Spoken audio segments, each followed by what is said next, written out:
দেখাবো কিভাবে খুবই সহজে রুই মাছ আর বেগুন দিয়ে রান্না করা যায়। আজকের রান্নাটা আমার থাকবে রুই মাছ রান্না। আসসালামু আলাইকুম। আপনাদের দেখাবো রুই মাছ রান্না। আমি কতগুলো রুই মাছ নিয়েছি। রুই মাছগুলোকে আমি প্রথম লবণ হলুদ দিয়ে হালকা করে একটু ভেজে নেব।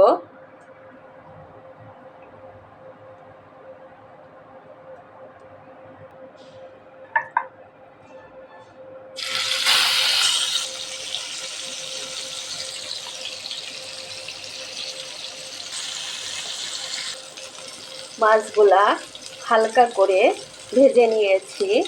এখন আমি নামিয়ে রেখে দেব। একটা কড়াই নিয়েছি, কতগুলো পেঁয়াজ দিয়ে দেব।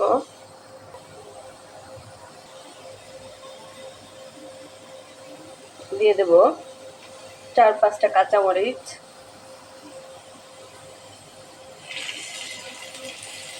তেল দিয়ে দিচ্ছি। এখন মাছগুলো আমি ভালো করে কষিয়ে নেব। 1 মিনিটের মতো পেঁয়াজ আর কাঁচামরিচগুলা আমি ভেজে নিয়েছি। এখন দিয়ে দেব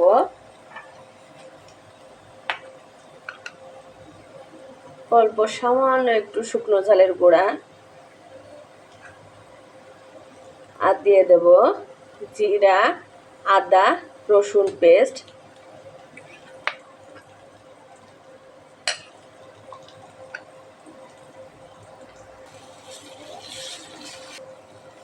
সামান্য একটু হলুদ।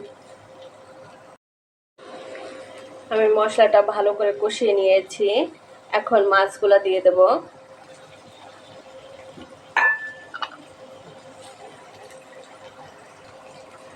অল্প করে একটু পানি দিয়ে দেব মাছগুলো কষা হওয়ার জন্য।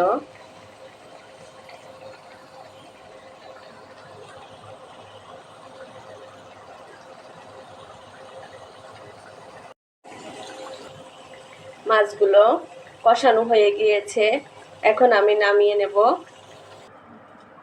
মাছ কষিয়ে আমি নামিয়ে রেখেছি।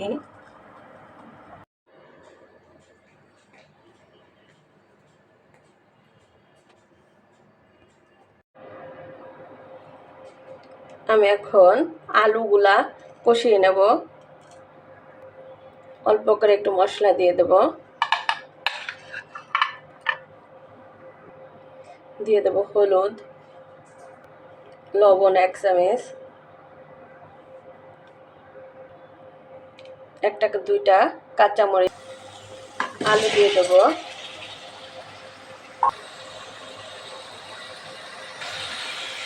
আলুগুলা সিদ্ধ হওয়ার জন্য একটু পানি দিয়ে দেব। আলুগুলা ঢেকে সিদ্ধ করে নেব। আলু সিদ্ধ করে নিয়েছি।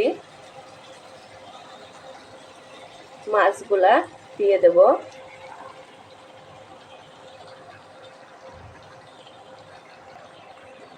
এখন অল্প করে একটু ঝোলের পানি দিয়ে দেব।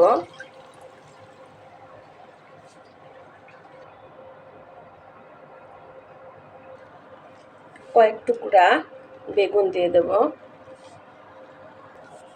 লবণ দিয়ে দেব উপর দিয়ে আমি ঢেকে রাখবো 5 মিনিটের মতো।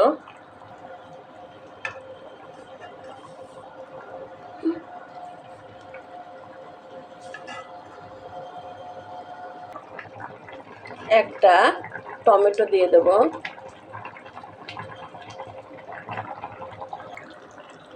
আমার তরকারিটা হয়ে গিয়েছে। এখন নামিয়ে ফেলবো।